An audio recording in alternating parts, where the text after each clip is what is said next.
बिस्मिल्लाहिर्रहमानिर्रहीम।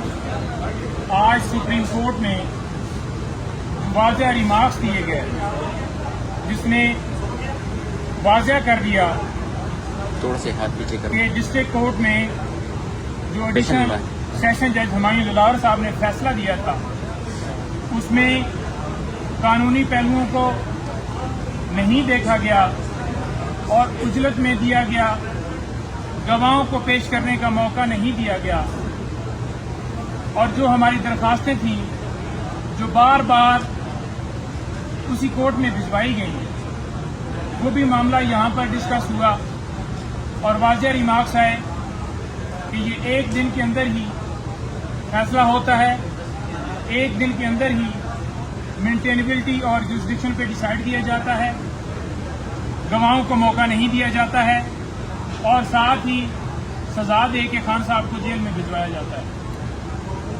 हम 12 इस्तदा ये कर रहे थे, आप लोगों की तवज्जो से हर रोज ये मैसेज भिजवाते थे मीडिया के जरिए कि खान साहब को इस केस के अंदर इंसाफ नहीं मिल रहा।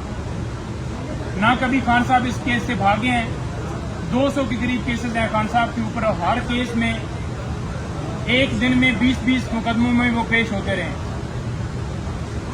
तो इस केस के अंदर जिस तरह से उजलत दिखाई गई, हाई कोर्ट के ऊपर भी हमने ये इतराज किया कि आपने बार बार मामला उसी कोर्ट को रिमांड किया है, उस कोर्ट से हमें इंसाफ की उम्मीद नहीं है।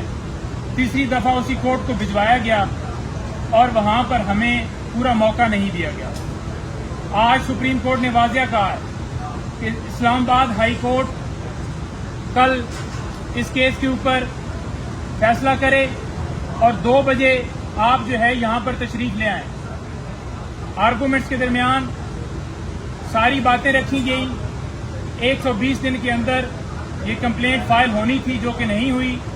जुरिसडिक्शन का मामला उठाया गया कि ये एडिशनल सेशन जज साहब के पास डायरेक्टली नहीं फाइल की जा सकती थी, इसका प्रोसेस था कि मजिस्ट्रेट के पास जाती और साथ में ये भी बताया गया कि अनऑथराइज पर्सन के जरिए ये फाइल की गई है, सेक्रेटरी इख्तियार ही नहीं रखते और उसके साथ साथ दीगर एतराजात भी यहाँ पर रखे गए।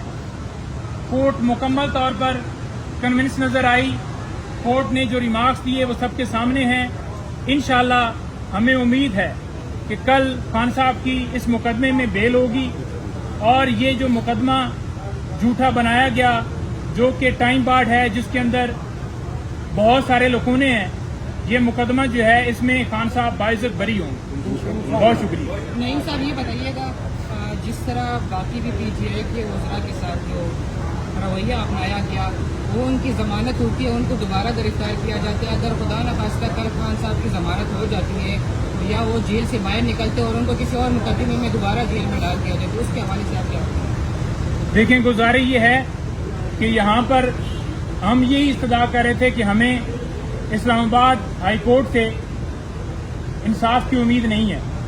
यानी कि ये पिटीशन जो फाइल की गई उसमें ये इस्तदा की गई कि हमारे तमाम केसेस या लाहौर हाई कोर्ट में ट्रांसफर कर दिए जाएं या फिर पेशावर भेज दिए जाएं, क्योंकि जितनी दफा हमने हाई कोर्ट से रिजू किया, चाहे टेरिन वाइट वाला केस हो, चाहे 9 मई के ऊपर गिरफ्तारी हो, चाहे तोशाखाना का केस हो, मेंटेनेबिलिटी का क्वेश्चन हो या दीगर दरखास्तें हों, हमें यहाँ से इंसाफ की उम्मीद नहीं है और हमारे केस सारे के सारे ट्रांसफर किए जाएं। वो भी सुप्रीम कोर्ट में दायर हो गई है और इंशाल्लाह हमें उम्मीद है कि उसके ऊपर भी जल्द फैसला होगा। हम तो हमेशा ये कहते हैं कि हमारे साथ कानून आइन के मुताबिक खान साहब को उनके साथ कानून के मुताबिक ट्रीट किया जाए और उन्हें इंसाफ दिया जाए। इंशाल्लाह इंसाफ होगा और ये जो लाकानूनियत है ये बिल्कुल किसी तरह से नाकबूल है और किसी तरह से इस तरह के फैसले जो हैं उनको चैलेंज भी किया जाएगा और उसका सद्देबाब होगा इंशाल्लाह।